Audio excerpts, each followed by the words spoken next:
من شرور أنفسنا ومن سيئات أعمالنا من يهده الله فلا مضل له ومن يضلل فلا هادي له وأشهد أن لا إله إلا الله وحده لا شريك له وأشهد أن محمدا عبده ورسوله أرسله بالحق بشيرا ونذيرا يا أيها الذين آمنوا اتقوا الله حق تقاته ولا تموتن إلا وأنتم مسلمون يا أيها الناس اتقوا ربكم الذي خلقكم من نفس واحدة وخلق منها زوجها وبث منهما رجالا كثيرا ونساء واتقوا الله الذي تساءلون به والأرحام إن الله كان عليكم رقيبا يا أيها الذين آمنوا اتقوا الله وقولوا قولا سديدا يصلح لكم أعمالكم ويغفر لكم ذنوبكم ومن يطع الله ورسوله فقد فاز فوزا عظيما أما بعد فإن خير الحديث كتاب الله وخير الهدي هدي محمد صلى الله عليه وسلم وشر الأمور محدثاتها وكل محدثة بدعة وكل بدعة ضلالة وكل ضلالة في النار أعوذ بالله من الشيطان الرجيم بسم الله الرحمن الرحيم قاف والقرآن المجيد بل عجبوا أن جاءهم منذر منهم فقال الكافرون هذا شيء عجيب أئذا متنا وكنا ترابا ذلك رجع بعيد قد علمنا ما تنقص الأرض منهم وعندنا كتاب حفيظ بل كذبوا بالحق لما جاءهم فهم في أمر مريج أفلم ينظروا إلى السماء فوقهم كيف بنيناها وزيناها وما لها من فروج والأرض مددناها وألقينا فيها رواسي وأنبتنا فيها من كل زوج بهيج تبصرة وذكرى لكل عبد منيب قال الله جل وعلا في كتابه العزيز فأعوذ بالله من الشيطان الرجيم فأعطي كل ذي حق حقه وقال النبي صلى الله عليه وسلم حق المسلم على المسلم 6 الحدیث۔ تمام تعریفیں بزرگی بڑائی ایک اللہ وحدہ لا شریک کی لائق اور زیبا ہے، جو ہم تمام کا پالنہار ہے۔ اسی نے ہمارے لیے یعنی انسانوں کے لیے اپنی دیگر مخلوقات کو مسخر کر دیا ہے، ہواؤں کو مسخر کیا ہے، سمندر کو مسخر کیا ہے، تاکہ ہم چین و سکون سے زندگی گزار سکیں۔ اس کے بعد بے شمار انگنت لامحدود درود و سلام ہو آخری نبی محمد مجتبی مصطفیٰ صلی اللہ علیہ وسلم پر، جنہوں نے اپنی امت کو ایک دوسرے کے حقوق ادا کرنے کی رہنمائی کی ہے۔ معزز حاضرین، اسلام ایک ایسا مذہب ہے، ایک ایسا دین ہے جو عدل پر قائم ہے، جو انصاف پر قائم ہے۔ اسلام میں کسی پر زیادتی یا کسی اور کی حق تلفی یا قطعی طور پر جائز نہیں ہے۔ حقوق ایک دوسرے کے ادا کرنے کی اسلام تعلیم دیتا ہے۔ حقوق اس کی 2 قسمیں ہیں، ایک ہے حقوق اللہ، اللہ کے حقوق، اور ایک ہے حقوق العباد، بندوں کے حقوق۔ اللہ کے حقوق، اللہ کا حق کیا ہے؟ نبی اکرم صلی اللہ علیہ وسلم حدیث میں پوچھتے ہیں اتدرون ما حق اللہ علی العباد وما حق العباد علی اللہ؟ بندوں، میرے صحابہ، کیا تم جانتے ہو کہ اللہ کا حق بندوں پر اور بندوں کے حق اللہ پر کیا ہے؟ تو صحابہ نے کہا اللہ و رسول عالم، اللہ اور اس کے رسول بہتر جانتے ہیں۔ اللہ کا حق بندوں پر یہ ہے کہ بندے اس کی عبادت کریں، توحید بجا لائیں، اس کے ساتھ کسی اور کو شرک نہ کریں، شریک نہ ٹھہرائیں۔ پھر بندوں کا حق اللہ پر یہ ہے کہ اللہ تعالیٰ انہیں جنت میں داخل کریں، جہنم سے جانے سے روکیں۔ اور دوسرے حقوق ہیں حقوق العباد، بندوں کے حقوق۔ بندوں کے حقوق میں پڑوسیوں کے حقوق ہوتے ہیں، رشتہ داروں کے حقوق ہوتے ہیں، غیر مسلموں کے ساتھ حقوق ہوتے ہیں، ان کے حقوق ہوتے ہیں، بھائیوں کے حقوق ہوتے ہیں، والدین کے حقوق، اولاد کے حقوق۔ اس کی ترتیبات لیسٹ بہت لمبی ہے۔ آج کے اس خطبہ جمعہ میں مسلمانوں کے آپس میں باہمی حقوق کیا ہیں، اس کو انشاءاللہ العزیز آج کے اس خطبہ جمعہ میں آپ کے سامنے رکھنے کی کوشش کروں گا۔ ایک مشہور و معروف حدیث ہے، نبی اکرم صلی اللہ علیہ وسلم فرماتے ہیں حق المسلم علی المسلم ستون، ایک مسلمان کا دوسرے مسلمان پر 6 حق ہے۔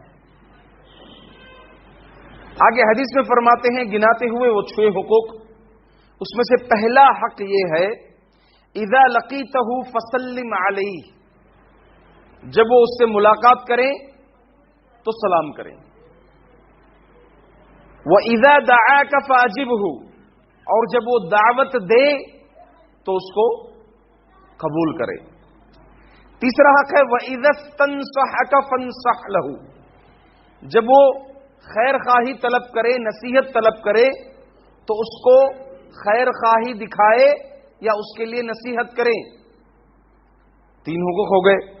چوتھا حقوق ہے وَإِذَا عَطِسَ فَحَمِدَ اللَّهَ فَشَمِّتْهُ، اگر وہ چھینکے اور چھینک کر کے الحمدللہ کہیں تو اس کے جواب میں یرحمک اللہ کہیں۔ اسی طرح وَإِذَا مَرِضَ فَعُدْهُ، اگر وہ بیمار ہو تو اس کی عیادت کریں، اور جب وہ وفات پا جائیں تو اس کی نماز جنازہ میں شریک ہو۔ یہ 6 حقوق ایک حدیث میں نبی اکرم صلی اللہ علیہ وسلم بتائیں۔ اس کے علاوہ ایک 7واں حق ہے، انشاءاللہ آخر میں آپ کو بتاؤں گا۔ ابھی یہ 6 حقوق کے بارے میں میں آپ کو ایک ایک حق ذکر کرتے ہوئے اس کے بارے میں بتاتے ہوئے چلوں گا۔ پہلا حق یہ ہے اذا لقیتہ فسلم علیہ، جب تم اس سے ملاقات کرو، راستے میں دکھتے ہیں، نظر آتے ہیں، تو تم کیا کرو؟ سلام کرو۔ سلام کرنے کا ادب یہ شریعت مطہرہ مسلمانوں کو سکھاتی ہے، کیونکہ یہ سلام جو ہے، اس سلام کے ذریعے سے باہمی محبت پیدا ہوتی ہے مسلمانوں میں، ایک دوسرے کے دل میں محبت پیدا ہوتی ہے، نفرتیں، عداوتیں، دوریاں یہ ختم ہو جاتی ہیں آپس میں سلام کرنے سے۔ کبھی کبر کے بیس پر اگر آپ سلام نہیں کرتے اور سامنے والا بھی اسی بیس پر وہ بھی سلام نہیں کرتا تو یہ جو آپسی تعلقات ہیں یہ دوریوں میں بدل جاتے ہیں، یہاں تک کہ شیطان ایک دوسرے کو بدظن کر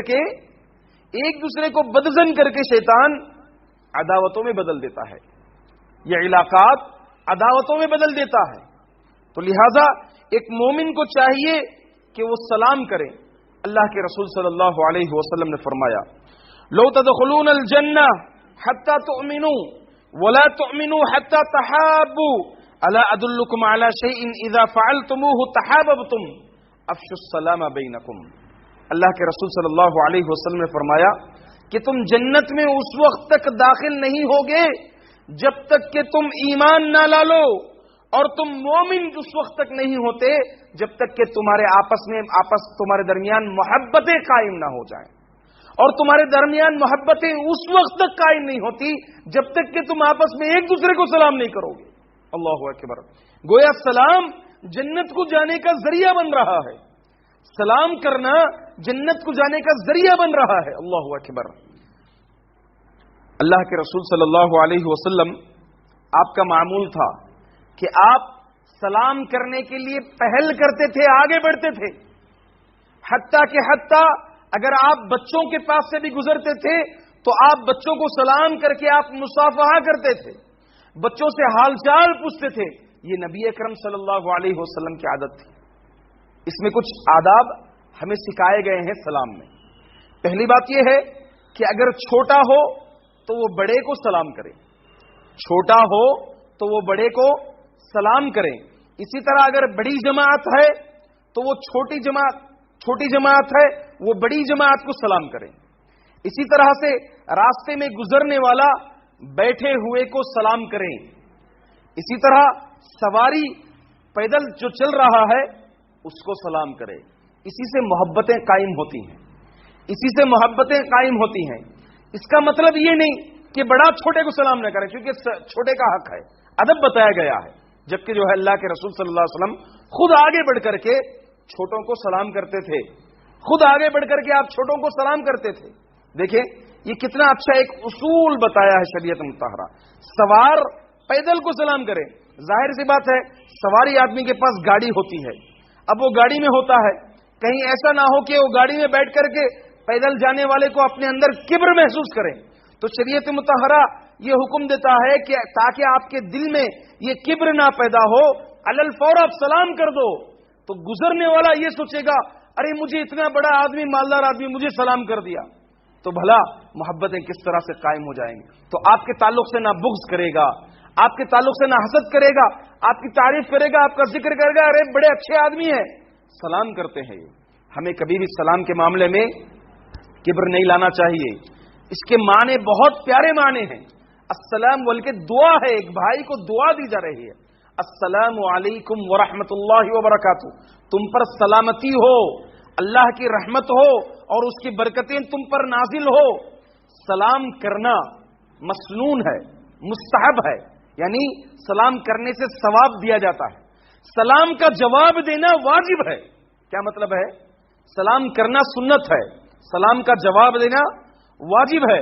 مطلب یہ ہے کہ اگر آپ نے سلام کا جواب نہیں دیا تو آپ گنہگار شامل ہوں گے، گنہگار شمار کیے جائیں گے آپ.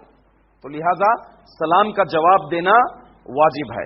اور اگر کوئی جماعت ہو، ایک سے دو سے تین سے 10 افراد اگر ہو، کوئی اس جماعت میں آ کر کے سلام کرتا ہے، مجلس میں بیٹھے ہوئے ہیں، محفل میں بیٹھے ہوئے ہیں، گھر میں 10 افراد ہیں، داخل ہونے والا السلام علیکم ورحمۃ اللہ وبرکاتہ سلام کر کے داخل ہوتا ہے، تو ایسی صورت میں اگر کوئی ایک بھی جواب دے دیں، جماعت میں سے کوئی ایک بھی جواب دے دیں تو سب کی طرف سے ادا ہو جائے گا. ایسی صورت میں یہ فرض کفایہ ہو جائے گا جواب دینا. فرض کفایہ کا مطلب یہ ہے کہ اگر کوئی ایک بھی جواب دے دے تو تمام کی طرف سے ادا ہو جائے گا. اسی طرح سے سلام اگر دور ہیں، ہماری آواز وہاں تک نہیں پہنچ سکتی، ہم لوگ غلطی کرتے ہیں سلام کرنے میں، چپ ایسے ہاتھ بتا دیتے ہیں، ایسے ہاتھ بتاتے ہیں. کیا تھوڑی الیکشن میں ووٹنگ کے لیے مانگ رہے ہیں؟ اللہ اکبر. نہیں، یہ طریقہ غلط ہے، بالکل غلط ہے. سلام کرنے کے لیے اگر آپ دور ہیں، وہاں تک آواز نہیں پہنچتی، تو آپ کے اوپر ضروری ہے کہ آپ کلمہ سلام بھی ادا کریں اور ہاتھ سے اشارہ بھی کریں. اگر دور ہیں تو السلام علیکم ورحمۃ اللہ وبرکاتہ. اگر آپ کی آواز وہاں تک نہیں پہنچتی ہے تو سلام کے ساتھ آپ کیا کریں گے؟ ہاتھ کا اشارہ کریں گے. اگر قریب ہو تو ہاتھ کا اشارہ قطعی طور پر نہیں کریں گے، بلکہ زبان سے ہی آپ السلام علیکم ورحمۃ اللہ وبرکاتہ کہیں گے. اسی طرح سے سلام کا جواب اچھے انداز میں دینا چاہیے. اچھے انداز میں اللہ رب العزت نے قرآن کریم میں فرمایا وَإِذَا حُيِّيتُمْ فَتَحَيُّوا. اگر تمہیں کوئی سلام کرے تو اس کا رد، اس کا جواب جو ہے اچھے انداز میں کیجئے. مثال کے طور پر کوئی صرف السلام علیکم کہتا ہے تو آپ اس کو اچھے انداز میں جواب کیا ہو گیا؟ وَعَلَيْكُمْ السَّلَامُ وَرَحْمَةُ اللَّهِ. اگر کوئی السلام علیکم ورحمۃ اللہ کہتا ہے اس کے جواب میں وعلیکم السلام ورحمۃ اللہ وبرکاتہ.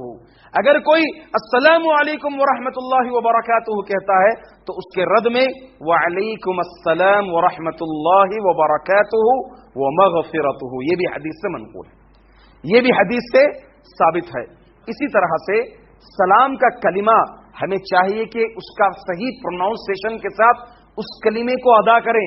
بہت غلط ادا کرتے ہیں جملہ، بلکہ جو ہے وہ دعا بددعا میں بدل جاتے ہیں. السلام علیکم، السلام علیکم، یہ بہت غلط بات ہے.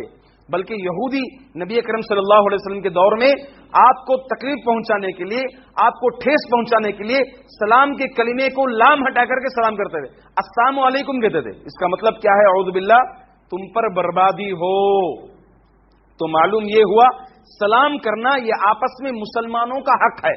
ایک مسلمان دوسرے مسلمان کو آگے بڑھ چڑھ کر کے سلام کرے.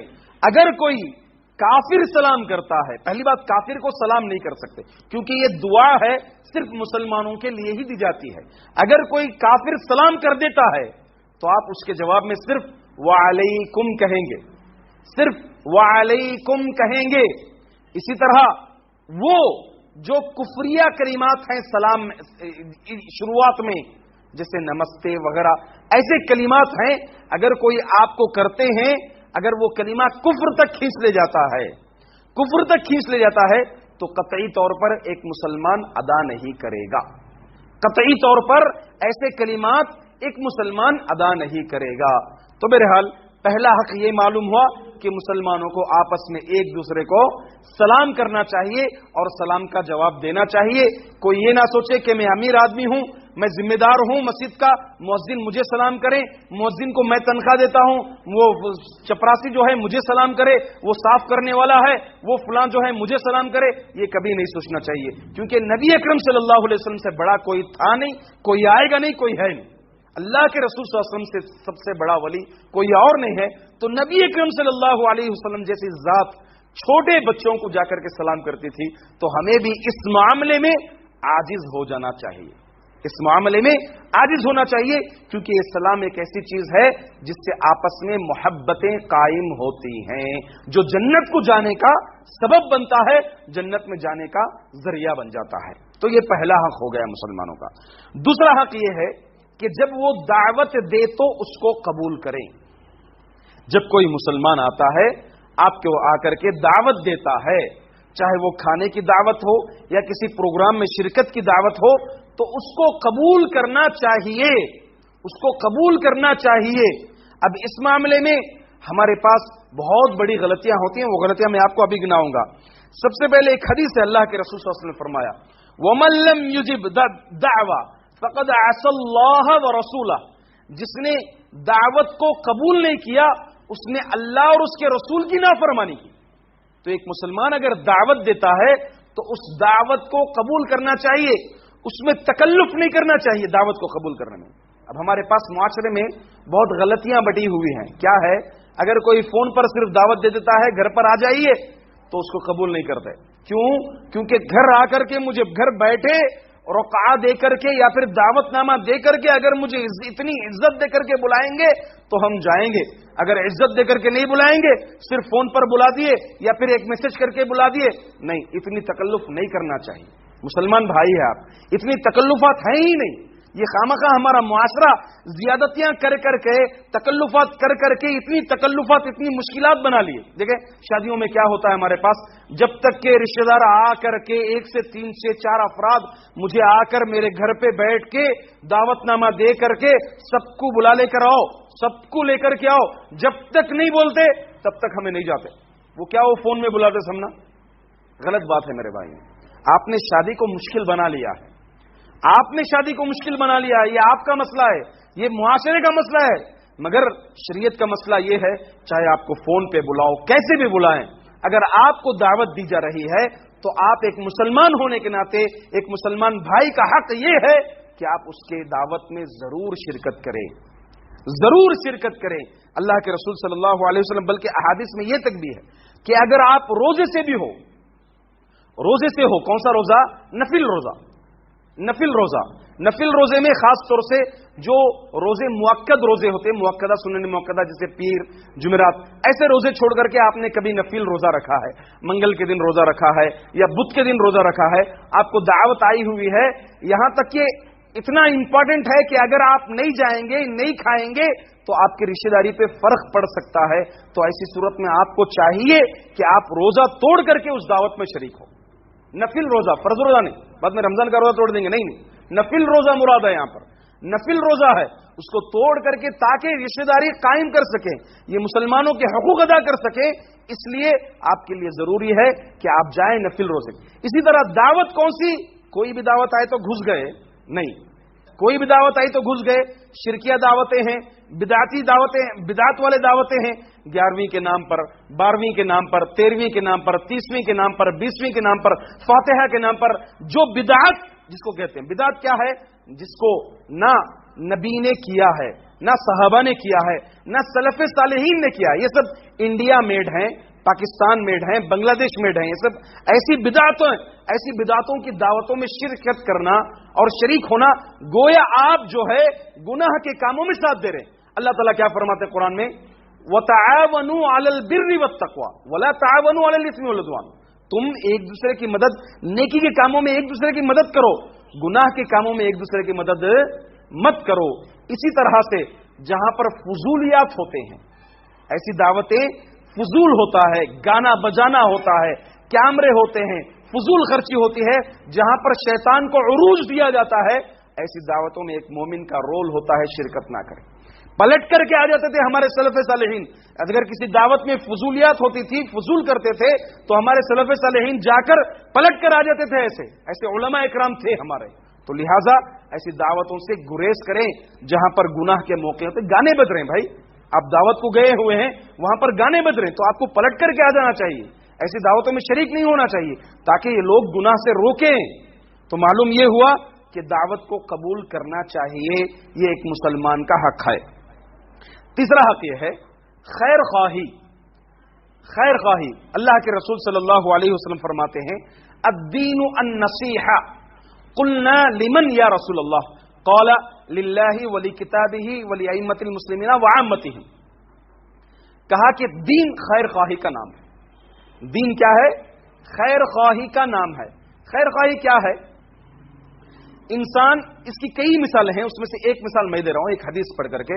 اللہ کے رسول صلی اللہ علیہ وسلم نے فرمایا مومن وہ ہے، وہ اپنے بھائی کے لیے وہی چیز پسند کرتا ہے جو اپنے لیے پسند کرتا ہے، وہ مومن ہے. اللہ کے رسول صلی اللہ علیہ وسلم نے کیا فرمایا؟ مومن کون ہے؟ اپنے بھائی کے لیے وہی چیز پسند کرتا ہے جو اپنے لیے پسند کرتا ہے. اللہ اکبر. تو یہ خیر خواہی ہے. کس اعتبار سے؟ اب ہر ایک چاہتا ہے کہ میرا معاملہ اس طرح سیٹ ہو. تو اس میں جو ہے ایک مومن کے تعلق سے بھی ایک دوسرا مومن بھائی یہی سوچے کہ اس کا معاملہ بھی اسی طرح سیٹ ہو، اس کے لیے بھی یہی چیز ہو. تو ایک مومن اس تعلق سے خیر خواہی کرتا ہے. خیر خواہی بہت وسیع معنی ہے. ایک چھوٹا آپ کا ایڈریس بتانا بھی، آپ کا ایک ایڈریس بتانا بھی خیر خواہی ہے. آپ گناہ کے کاموں سے روکنا ایک مومن بھائی کو، یہ بھی ایک خیر خواہی ہے. نیکی کا حکم دینا، چلو بھائی نماز کے لیے نکل رہے ہیں آپ، صرف آپ آ گئے، وہ مومن بھائی کو معلوم ہی نہیں یا پھر احساس ہی نہیں ہے، تو آپ کا فریضہ بنتا ہے کہ آپ چاہتے ہیں، آپ تو نہیں چاہتے کہ جہنم جائیں، تو لہٰذا آپ کی سوچ یہ ہو کہ میرا بھائی بھی جہنم نہیں جانا چاہیے، اس کو میں جہنم سے روکوں. جس طرح میں جہنم کو جانا پسند نہیں کرتا، میرا بھائی بھی جہنم جانا پسند، ہماری سوچ ہونا چاہیے کہ میرا بھائی بھی جہنم نہ جائے. تو اس کو ہم جو ہے خیر خواہی دیں، دعوت دیں نماز کی، اس کو صحیح تعلیمات کی دعوت دے. یہ ایک مسلمان کا حق ہوتا ہے. تو خیر خواہی جب آپ سے طلب کی جائے، کوئی ایڈریس پوچھتا ہے، کوئی پتہ پوچھتا ہے، کوئی تجارت کا معاملہ پوچھتا ہے، کوئی گھر پوچھتا ہے، مثال کے طور پر یہاں اس معاشرے میں، اس محلے میں گھر لینا کیسا ہے، تو آپ اس کو صحیح معنی میں خیر خواہی کریں، اس کی صحیح خیر خواہی کریں. یعنی اگر آپ سیٹل ہو تو آپ کے لیے کیسا رہے گا؟ کیا آپ سیٹل ہونا چاہتے ہیں؟ تو اس اعتبار سے آپ ان کی خیر خواہی کریں کہ یہاں پر سیٹل ہونے کے پانی کے نقصانات ہیں، یہ مسئلہ ہے، یہ مسئلہ ہے، مسجد دور ہے، کافی دور ہے. ایسی چیزیں آپ جو ہے خیر خواہی کرنا ایک مومن کا فریضہ ہے، ایک مومن کا حق ہے. اسی طرح نمبر 4، جب مومن چھینک مارے تو سب سے پہلے اس کا خود کا فریضہ، چھینک مارنے والے کا فریضہ یہ بنتا ہے کہ وہ الحمدللہ کہے. نہیں معلوم ہمارے مسلمانوں کو کہیں بھی چھینکتے رہتے، کسی کو معلوم نہیں ہے الحمدللہ کہنا. اللہ عالم الا ماشاء اللہ. کئی بندوں جو لوگ دروس سے قریب رہتے ہیں، بیانات سنتے ہیں، علم رکھتے ہیں، ان لوگوں کو معلوم ہے، مگر اکثریت کو نہیں معلوم ہے کہ چھینک آئے. چھینک کس کو بولتے ہیں؟ جس طرح سردی کے معاملے میں چھینک آ جاتی ہے، تو ایسی صورت میں الحمدللہ کہنا چاہیے چھینکنے والا. اب مومن بھائی اگر اس کا الحمدللہ سنے تو اس کے اوپر ضروری ہے کہ وہ یرحمک اللہ کہیں. یرحمک اللہ، یا رحمک اللہ نہیں، یرحمک اللہ، یہ اصل پروننسیشن ہے. یرحمک اللہ، اس کا معنی کیا ہے؟ اللہ تعالیٰ تجھے رحم کرے. اللہ اکبر، کتنی پیاری دعائیں دیکھو.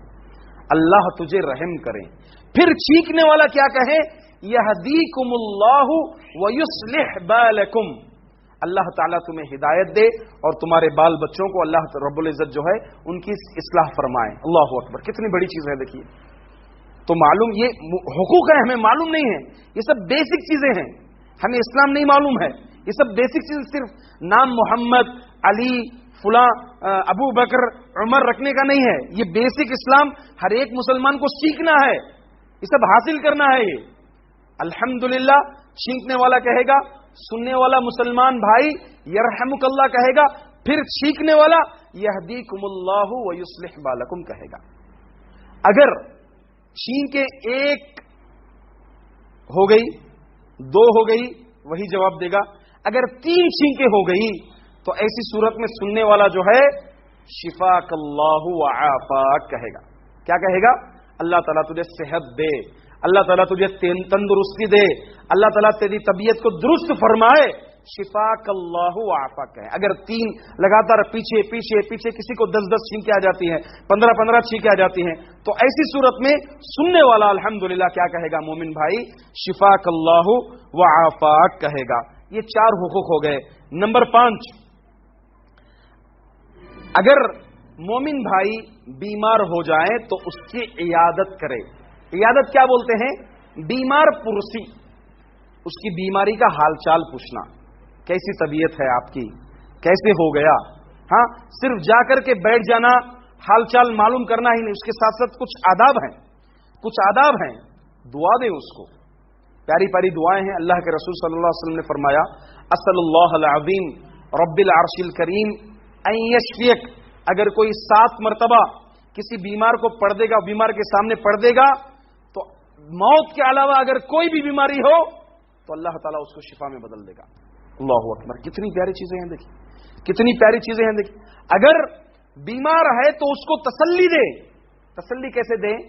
اس کو بتائیں کہ آپ مومن ہیں، آپ مسلمان ہیں. مسلمان کو دنیا میں ایک کانٹا بھی چبھتا ہے تو اللہ تعالیٰ اس کے ذریعے اس کے گناہ معاف کر دیتا ہے.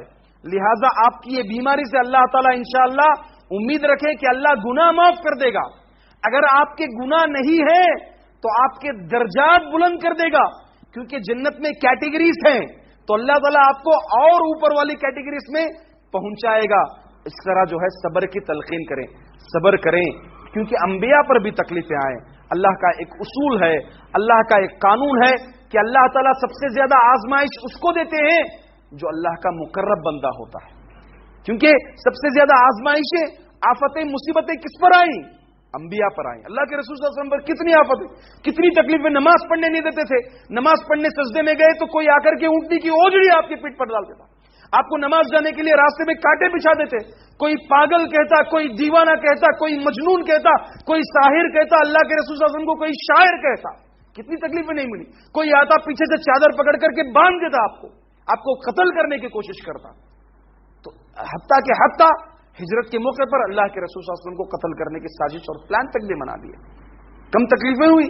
حضرت ایوب علیہ السلام دیکھیں کتنے سال تک بیمار رہے.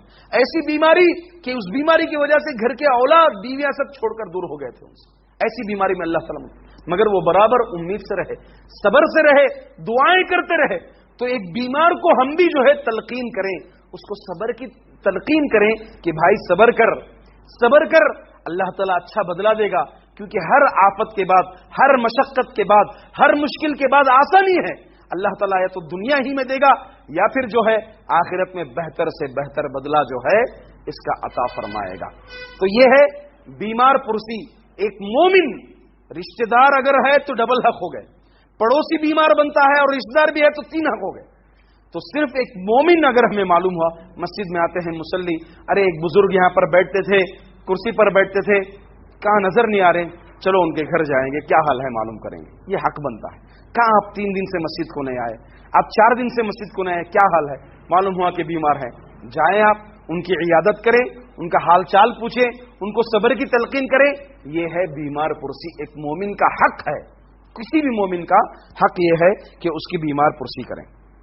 اسی طرح نمبر 6، جنازے میں شرکت کریں. بہت بڑی فضیلت ہے.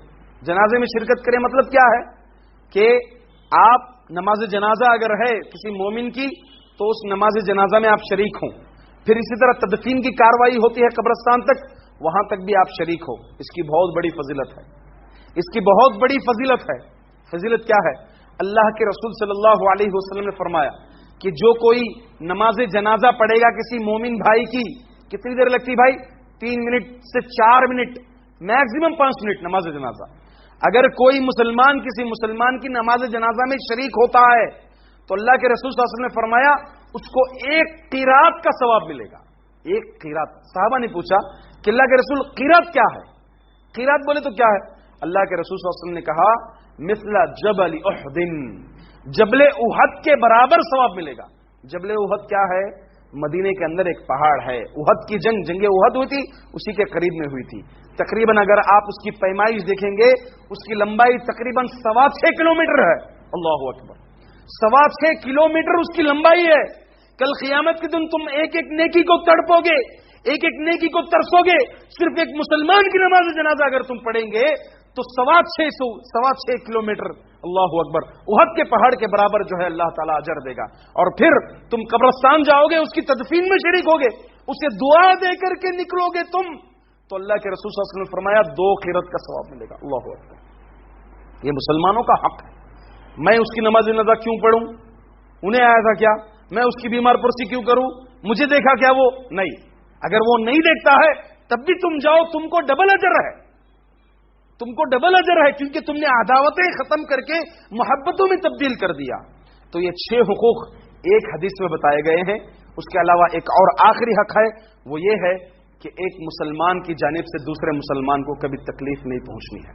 اس کا مطلب یہ نہیں کہ کافر کو تکلیف پہنچائیں گے، نہیں، کسی بھی انسان کو تکلیف نہیں پہنچانا ہے. خصوصیت کے ساتھ مسلمان کو تکلیف نہیں پہنچانا ہے. اللہ کے رسول صلی اللہ علیہ وسلم نے فرمایا المسلم من سلم المسلمون من لسانه ويده.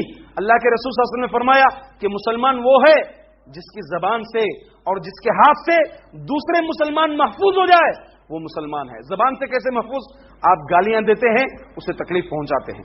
آپ غیبت کرتے ہیں، اسے تکلیف پہنچاتے ہیں. آپ محفل میں اس کو چھیڑتے ہیں، اس کی عزت گراتے ہیں، آپ اس کو تکلیف پہنچاتے ہیں. آپ اس کو بڑی بڑی اس پر الزامات لگاتے ہیں، آپ زنا کا الزام لگاتے ہیں، چوری کا الزام لگاتے ہیں، آپ اس کو تکلیف پہنچاتے ہیں. تو لہذا مسلمان، کامل مسلمان آپ ہرگز بہرگز نہیں ہو. وہ یدی اپنے ہاتھ کو محفوظ کرتا ہے، کیسے؟ اس کو آپ ظلم نہیں کرتے، زیادتی نہیں کرتے، اس کا مال نہیں چھینتے، اس کی زمین ہڑپ نہیں کرتے ناجائز طریقے سے. یہ مسلمانوں کے حقوق ہیں. لہذا اللہ تعالیٰ سے دعا ہے کہ اللہ تعالیٰ ہم تمام مسلمانوں کو مسلمانوں کے حقوق ادا کرنے کی توفیق عطا فرمائے. اللہ تعالیٰ ہم تمام مسلمانوں کے دلوں میں باہم محبتیں پیدا عطا فرمائے، محبتیں پیدا کریں. اللہ تعالیٰ جو کوئی مسلمان پریشان حال ہے اس کی پریشانیوں کو دور عطا فرمائے. جو کوئی بیمار ہے اللہ انہیں شفائے عاجلہ کاملہ عطا فرمائے. جن بچوں سے والدین کا سایہ ہٹ چکا ہے، بچے یتیم ہو چکے ہیں، اللہ تعالیٰ ان کی کفالت کا بہتر سے بہتر انتظام عطا فرمائے. جو مسلمان قرض میں ڈوبا ہوا ہے اللہ تعالیٰ اسے قرض ادا کرنے کی اور قرض ادا کرنے کے راہیں ہموار فرمائے. آمین. اقول قولی هذا استغفر الله لي ولكم ولسائر المسلمين من كل ذنب فاستغفروه انه هو الغفور الرحيم.